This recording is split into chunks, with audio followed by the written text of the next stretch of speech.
السلام علیکم ورحمۃ اللہ وبرکاتہ۔ اللہم صلی علی سیدنا محمد وعلی آل سیدنا محمد فی کل لمحۃ ونفس وبعدد کل شیء معلوم لک۔ برادران اسلام، تعویذ کی شرعی حیثیت کے متعلق پوچھا گیا۔ الجواب، آپ دیکھیں یہ جو کلپ ہے اور یہ جو آدمی کہہ رہا ہے کہ تعویذ پہننا شرک ہے، یہ گناہ کبیرہ ہے، یہ قرآن اور سنت سے لا علم ہے۔ قرآن اور سنت سے دور دور تک اس شخص کا کوئی علم نہیں ہے۔ اگر اس کو قرآن کی سمجھ بوجھ ہوتی، ذخیرہ احادیث کی سمجھ بوجھ ہوتی، ایسے کلام نہ کرتے۔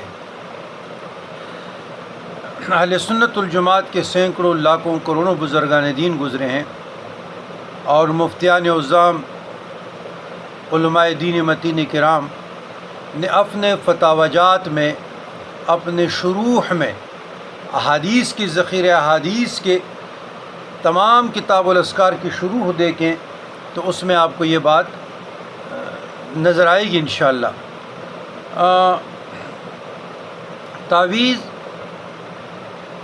قرآن مجید فرقان حمید کی آیات مبارکہ ہو یا احادیث مبارکہ یا وہ منتر جس کو شریعت نے اجازت دی ہے، تو اس کے لکھنے میں بوقت ضرورت حاجت کوئی حرج نہیں ہے۔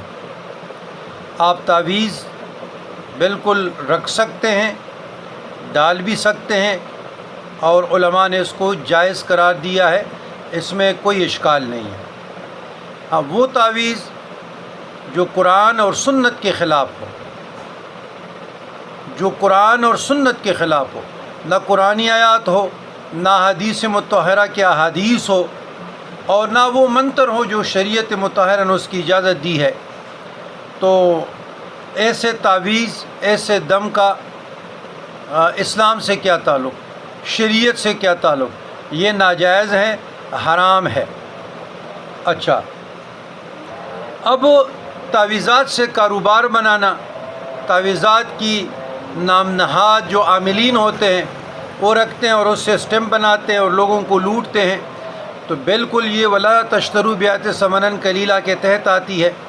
بالکل یہ ناجائز ہے اور یہ حرام ہے، اس کو کوئی بھی جائز نہیں کہہ سکتے۔ تو لہٰذا شریعت مطہرہ سے یہ بات ثابت ہے